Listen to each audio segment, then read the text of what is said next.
Wah, mana? Nak tengok. Khusyuknya semua. Tengok apa tu? Ustaz! Ustaz pergi mana tadi? Kita orang tengok cerita pasal matahari, bumi dengan bulan. Rupa-rupanya dalam Al-Quran pun ada cerita pasal planet. Ada. Sebelum saintis tahu, Nabi Muhammad SAW dan para sahabat dah tahu dulu. Subhanallah. Hush, hebatnya mereka. Memang hebat. Ustaz ada satu kisah yang buktikan kita pun boleh jadi manusia hebat. Malah lebih hebat dari jin. Ya, kisah apa?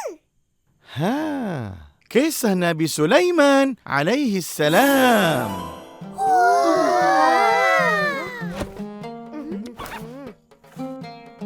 Nabi Sulaiman alaihi salatu wassalam ialah seorang nabi dan juga raja kerajaan Bani Israel. Dia seorang yang pandai serta teliti di dalam mengambil sesuatu keputusan. Di bawah pemerintahannya, kerajaan Bani Israel makin meluas dan melebar. Allah Subhanahu wa taala telah kurniakan Nabi Sulaiman mukjizat kenabian. Mukjizat tu apa? Mukjizat tu ialah perkara yang luar biasa dan istimewa yang dikurniakan Allah Subhanahu wa taala kepada nabinya. Jadi mukjizat Nabi Sulaiman yang macam mana? Mukjizat Nabi Sulaiman membolehkan dia memahami bahasa haiwan dan haiwan pula faham apa yang Nabi Sulaiman cakap dan perintah. Semua haiwan ke? Ya, haiwan yang buas, yang jinak, yang terbang, juga yang jalan di bumi. Angin dan bangsa jin pun tunduk dan ikut perintah Nabi Sulaiman.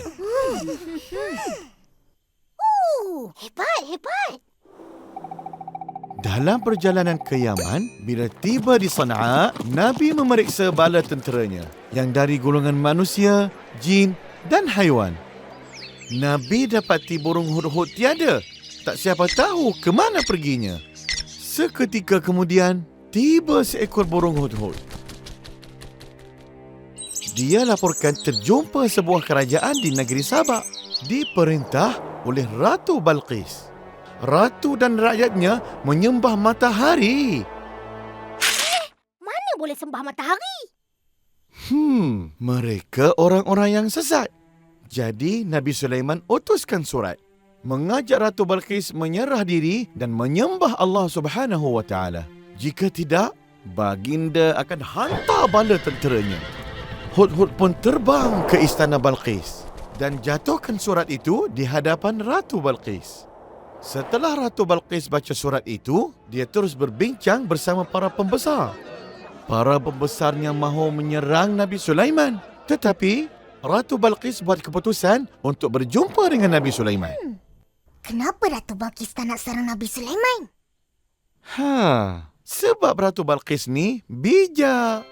Dia tahu kalau lawan Nabi Sulaiman, hancurlah nanti negeri Sabak.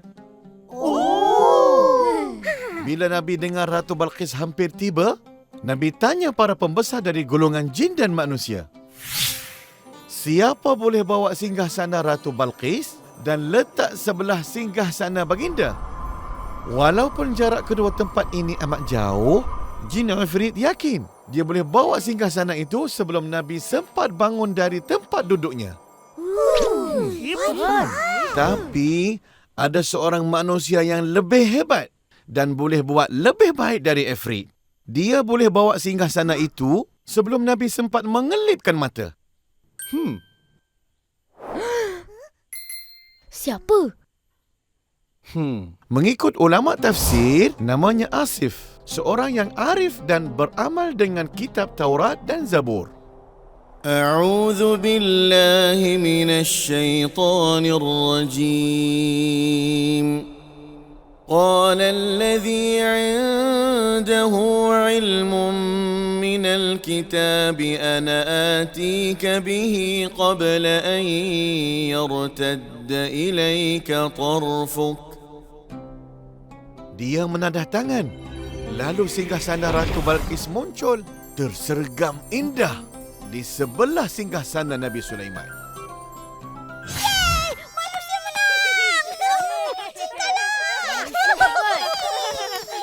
Ya, Allah tunjuk pada kita dalam surah An-Naml ayat 40. Sesiapa yang menghayati, mengkaji, memahami dan mengamalkan kitab Allah, dia akan dapat ilmu yang lebih hebat dari jin dan segala makhluk. Subhanallah. Allah Maha Besar.